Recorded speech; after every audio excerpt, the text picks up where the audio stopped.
자, 네 번째 부투님 닉네임께서 질문 주셨네요. 안녕하세요. 중소기업에 다니는 사회초년생입니다. 대출 받아서 전세집을 구하려고 하는데 중소기업 취업 청년 전월세 보증금 대출과 카카오뱅크 전월세 보증금 대출 둘 다 받을 수 있다면 어떤 것이 더 나은 상품일지 궁금합니다. 그리고 방에 따라서 90% 또는 80%까지만 대출되는 곳이 있던데 이건 왜 그런지 궁금합니다라고 질문 주셨는데 금융 상품에 대해서 좀 여쭤봐가지고 다들 난감해 하셨는데 그래도 그 경제 프로 많이 나가시는 김인만 소장님이 답을 주신다고 하니까 잘 들으시면 좋을 것 같습니다.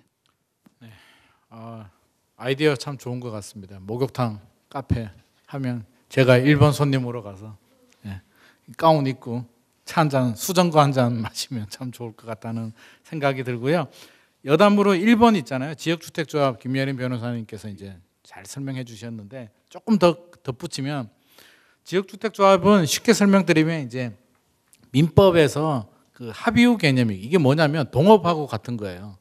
그러니까 친구하고 이제 같이 동업을 하죠. 목욕탕 같이 한다고 생각을 해보자고요. 요즘 장사가 잘 안 돼요. 친구가 빠진대요. 내 돈 돌려줘. 돌려줄 돈이 없죠? 어떻게 해야 될까요? 그게 지역주택조합하고 똑같습니다. 그러니까 빠져나가기가 쉽진 않죠. 법적으로 빠져나간다고 해도 내가 들어가는 돈 돌려받기도 어렵고요. 동업자가 그만둔다라고 하면 뭐라 그럴까요? 내 돈 통장 깨서 돌려줄까요? 그렇지 않잖아요. 그러니까 지역주택조합은 충분히 처음 단계부터 꼼꼼하게 타당성 확인을 하고 들어가시는 게 맞다. 그리고 들어가서 문제가 생기면 혼자 해결하려고 하지 말고 반드시 전문가들 김예린 변호사님 통해서 이렇게 상담받고 법률 검토를 거쳐서 제대로 대응하시는 게 맞을 것 같고요. 자, 4번 질문 전세 대출인데요. 이거는 답이 나와 있어요. 우리가 일반적으로 제가 앞서서 이제 뉴홈 이야기했는데요. 일반 아파트 분양받는 게 나을까요? 뉴홈 분양받는 게 투자 가치가 더 좋을까요? 답은 나와 있죠. 왜? 뭔가가 정부에서 개입을 했어요. 국민들한테, 서민들한테, 청년들한테, 신혼부부들한테 세금을 투입해서 뭔가 잘해주겠다는데 세금이 투입하면 어떻게 되나요? 뭔가 메리트가 있겠죠. 가격이 내려가는 거잖아요. 그래서 유리한 거예요. 자, 이거 보시면 중소기업 취업 청년 전월세 보증 대출 느낌이 오지 않아요? 카카오가 유리할까요? 이게 유리할까요? 정부가 개입했다는 얘기는 뭔가가 메리트를 줘요. 금리가 낮고. 대신 뭐가 있어요? 혜택을 주는 대신에 복잡하죠. 뉴욕 같은 경우 자격 요건 얼마나 까다로워요. 부동산 얼마 이상 2억 몇천인가요? 이상 가지고 있으면 안 되고 자동차 3,300인가 3,600 이상 가지고 있으면 안 되고 이런 조건이 들어가잖아요. 중소기업 취업 청년도 마찬가지예요. 제가 찾아보니까 금리가 1.2% 저리 대출이 돼요. 눈이 번쩍 뜨이죠. 요즘 같은 시대에 1.2%를 해준다고? 이 얘기는 뭔가 우리 세금이 투입됐다는 얘기예요. 세금이 투입이 되면 허들이 생겨요. 조건이 들어간다는 얘기죠. 절대 그냥 해주지 않습니다. 중소기업, 중견기업 다니고 있어야 되고요. 임차 보증금의 5% 이상 돈을 납입해야 되고 또 자산이 3억 6,100만 원 이하여야 되고 소득이 5천만 원 이하여야 되고 이런 자격 요건이 들어간단 말이에요. 85제곱미터 이하여야 되고 보증금은 2억 이하. 이런 요건이 해당이 된다면 무조건이죠. 왜? 정부에서 혜택을 주니까. 우리 서민들 집 살 때 디딤돌 대출, 버팀목 대출 이런 거 있잖아요. 저리 금리 엄청 유리하잖아요. 유리한 대신에 요건이 까다로운 거죠. 까다로운 요건을 통과할 자신이 있으면 무조건 받으셔야 되고요. 카카오는 3% 넘잖아요. 지금 기준금리 몇 프로? 기준금리 3.5잖아요. 기준금리보다 내려갈 수는 없어요. 일반 은행에서 왜 손해를 봐? 기준금리에 가상금리 붙잖아요. 조달금리가 붙기 때문에 조달금리에 자기들 이익까지 붙이면 3.5%보다는 무조건 올라간단 말이에요. 근데 이게 1.2%면 우리 세금이 얼마나 투입됐냐고요. 내가 낸 세금이 지금 여기도 일정 부분 들어간 거예요. 그러니까 받는 입장에서는 타먹어야죠. 자격 요건이 되면 타먹고요. 왜 80%냐 90%냐 따라 다른 건 우리 전세 대출이 얼마나 웃기는 제도냐면요. 이거 말도 안 되는 대출이에요. 왜? 우리 집을 살 때 주택담보대출 빌리죠. 그러면 은행이 뭐예요? 근저당 설정하잖아요. 물권 설정을 하고 돈을 빌려주는데 전세 대출은 뭘 보고 은행에서 빌려줘요? 보증서 가지고 그냥 빌려주는 거예요.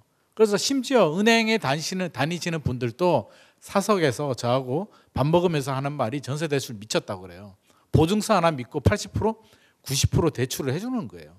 그래서 이게 전세 사기가 막 생기는 거죠. 이게 말처음부터 생기지 않았어야 되는 제도임에도 불구하고 시행이 되고 있기 때문에 돌이킬 수는 없고요.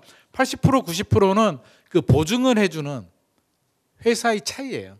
우리 세 개 회사가 있거든요. 허그라고 알죠? 주택도시보증공사에서 하는 게 있고요. HF 주택금융공사 있고 서울보증보험 SGI가 있는데 여기에 따라서 80%, 90%가 좀 차이가 납니다. 서울보증보험은 80%인 것 같고요. 허그는 80%인데 신혼부부하고 청년은 90%까지 해주는 것 같고 HF도 뭐 90%까지 해준다라고는 하는데 자격 요건은 대출 받을 때 좀 확인을 하실 필요는 있을 것 같습니다. 그래서 자기한테 유리한 각 보증 회사마다 조금씩 차이가 있어요. 그래서 우리 전세 대출도 그렇고요. 전세 보증보험 가입할 때도 요건이 다 차이가 있기 때문에 유리한 거를 따져보시고 선택하시는 게 좋습니다. 제가 최근에 상담했던 분이 방송국 작가인데 전세 계약을 했는데요. 약간 깡통 전세 우려가 있어요. 가격이 매매 가격이 뭐 2억 8천인가 그 정도인데 전세가 2억 4천인가 뭐 그렇게 됐어요. 굉장히 높아요. 그래서 보증보험 가입을 했냐라고 하니까 부동산에서 뭐 SGI 로고가 있는 서류에 사인을 했대요. 젊은 친구인데 그걸 전세 보증보험 가입이라고 착각을 하더라고요. 그래서 아니 부동산에서 보증보험을 가입하지는 않습니다. 보증보험 회사 가서 가입을 해야 돼요. SGI 써진 거 말이 안 됩니다라고 해서 제가 그 자리에서 허그에 전화를 했어요. 그러니까 허그에서 깜짝 놀라죠. 무슨 보증보험을 부동산에서 해주는 보증보험 상품은 없어요. 라고 하면서 이제 한도를 조사하니까 SGI는 안 나오더라고요. 근데 허그는 나오더라고요. 허그가 좀 더 기준이 루즈하게 느슨하다는 얘기죠. 좀 더 많이 해주는 거죠. 그러니까 보증보험도 그렇고요. 전세 대출도 각 기관마다 보증보험 회사마다 차이가 있기 때문에 자기한테 맞는 유리한 상품을 하시는 게 좋을 것 같고요. 무엇보다 이런 거 뭐 디딤돌 대출, 버팀목 대출, 중소기업, 뭐 취업, 청년 뭔가 공공이 들어가는 세금이 투입되는 건 요건만 통과하시면 무조건 유리합니다. 무조건 찾아 먹으시는 게 저는 좋을 것 같습니다.